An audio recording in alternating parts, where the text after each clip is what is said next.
ये देखिए दीदी आ रही हैं। दीदी क्या नाम है?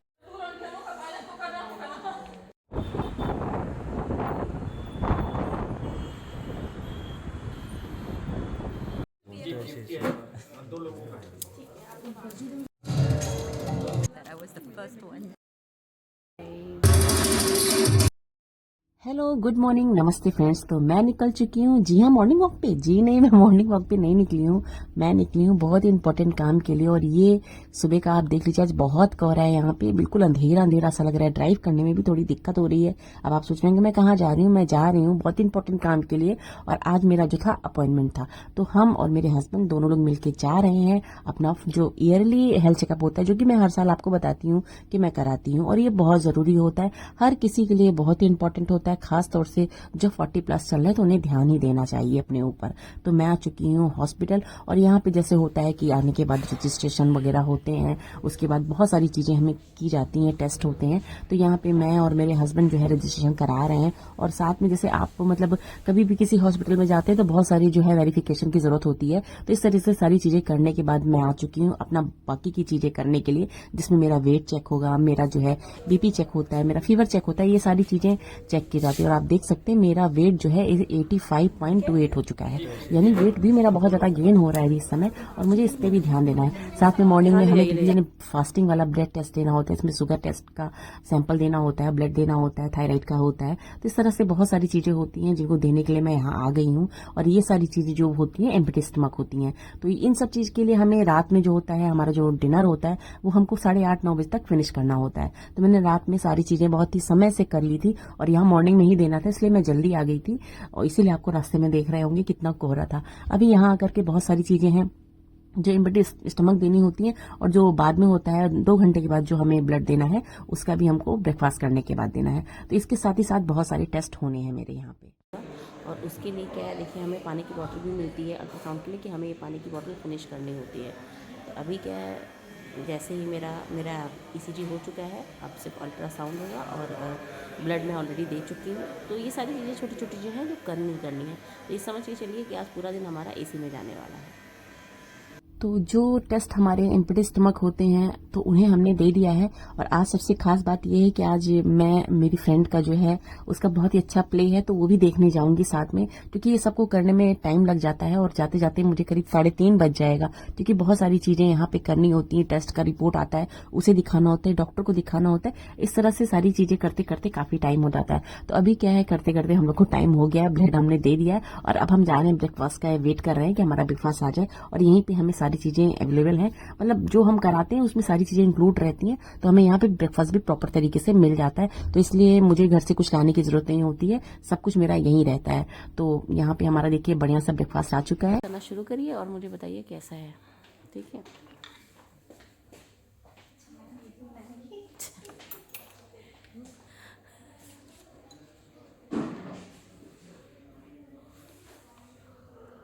तो यहाँ पे ब्रेकफास्ट में हमको जो है पोहे मिले थे, जो कि वास्तव में देखने में तो बहुत अच्छे लग रहे थे। और साथ में एक एप्पल कट करके दिया हुआ था। इसके साथ चाय कॉफी भी है, साथ में सैंडविच है। तो ये सारी चीजें जो है हमें मॉर्निंग में यहाँ खा के ही हमको अगेन जो है ब्लड देना होगा 2 घंटे के बाद। तो इसके लिए हम लोग यहाँ ब्रेकफास्ट कर रहे हैं। और सच में बहुत टेस्टी बना था, मैंने तो खा के भी देखा, मुझे बहुत अच्छा लग रहा था। पोहे बहुत ही टेस्टी बने थे, क्योंकि जहां से ये पोहे बन के आए थे वहां पे जो कुक भैया है वो बहुत मतलब हर तरह की वैरायटी की चीजें देते हैं, पर अल्टरनेट वाइज यहाँ पे मिलता है नाश्ता।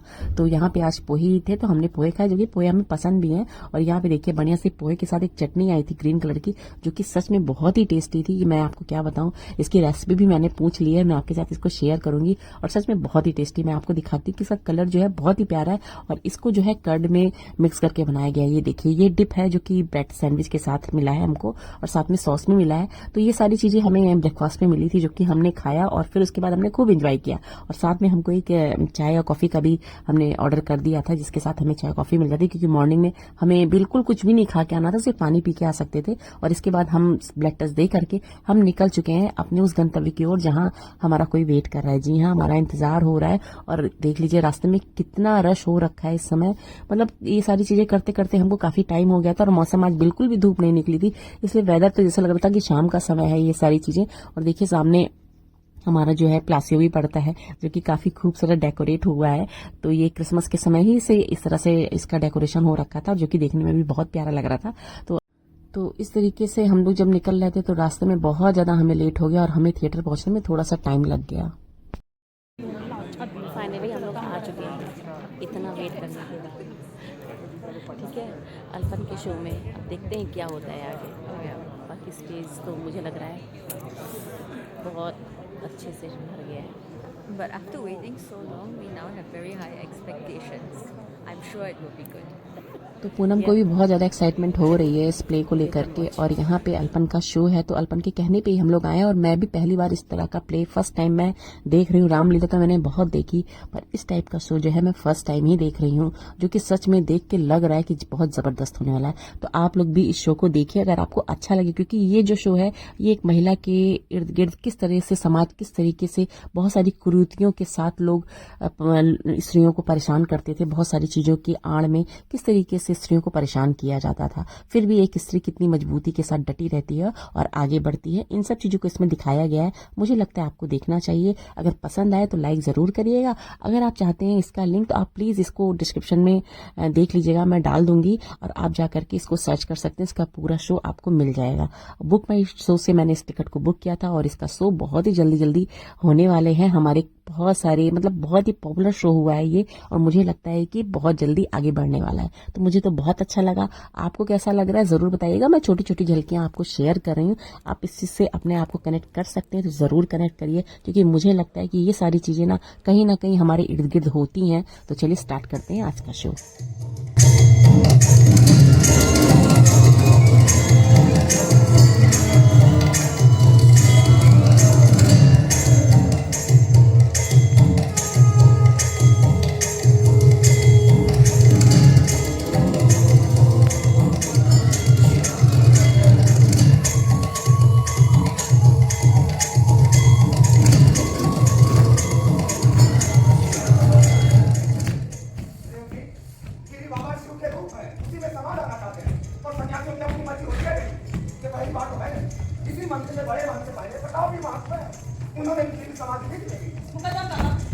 जीवन से भागने वालों के लिए मेरे मन में कोई श्रद्धा नहीं।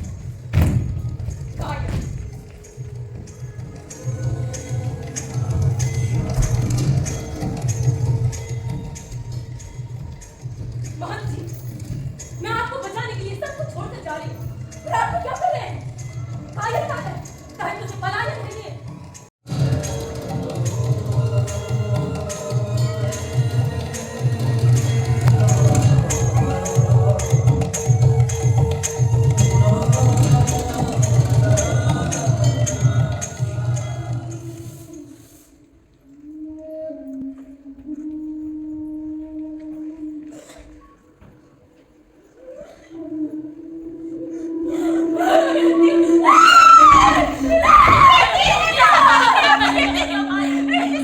मेरे घर को बर्बाद हुआ है।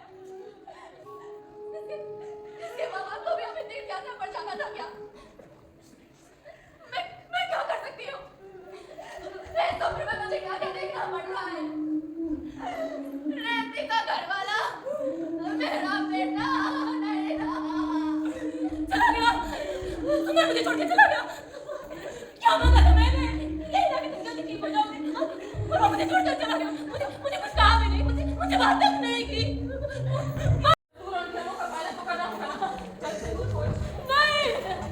और नियम, रीति रिवाज, मानव जीवन कितने मिथ्या आडंबर से भरा है।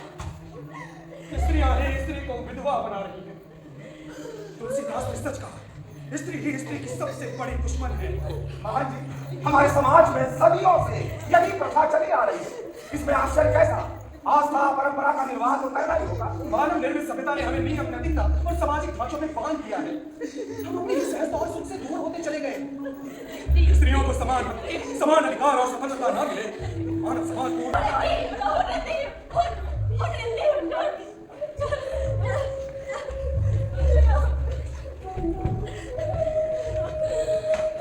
इसके साथ दिलगार उतार दो, इसके चूड़ियां भी तोड़ दो, इसके पंजा भी उतार दो।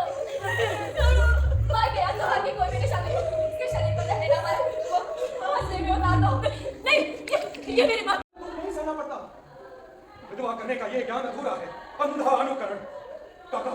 हमारे प्राचीन वैदिक ग्रंथों में विधवाओं को सम्मानपूर्वक जीवन जीने का अधिकार मिला है। ऋग्वेद में विधवा को पुनर्विवाह और संतान प्राप्ति का आशीर्वाद तक मिला है। हाँ, कुछ ग्रंथ हैं जिनमें विधवाओं को हतोत्साहित भी किया गया है। भोलेनाथ, भोलेनाथ, भोलेनाथ, चुप हो जाओ, चुप हो जाओ। प्रभु, प्रभु इन संसारिक बाबा से मुक्ति दो प्रभु, प्रभु मुक्ति दो प्रभु, मुक्ति दो।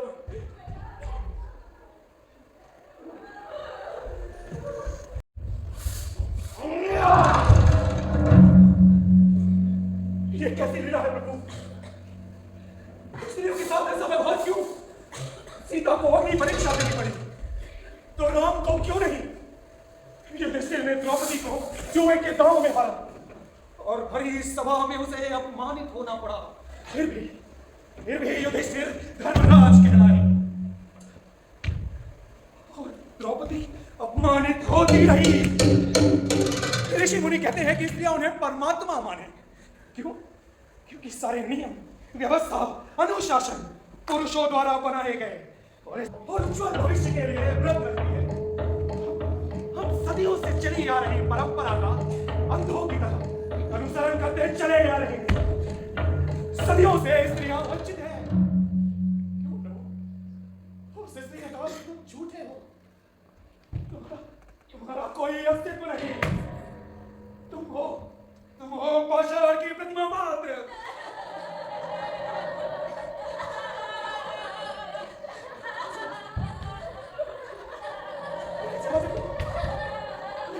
ये कैसी आवाज है?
ये जो था भारतीय नाट्य अकेडमी द्वारा संचालित था और इसको सभी कलाकारों ने बहुत अच्छी तरीके से किया, जिसको हम लोगों ने बहुत ही अच्छी से तरीके से देखा और इस तरह से शो देखने के बाद हम लोग निकल गए घर की तरफ।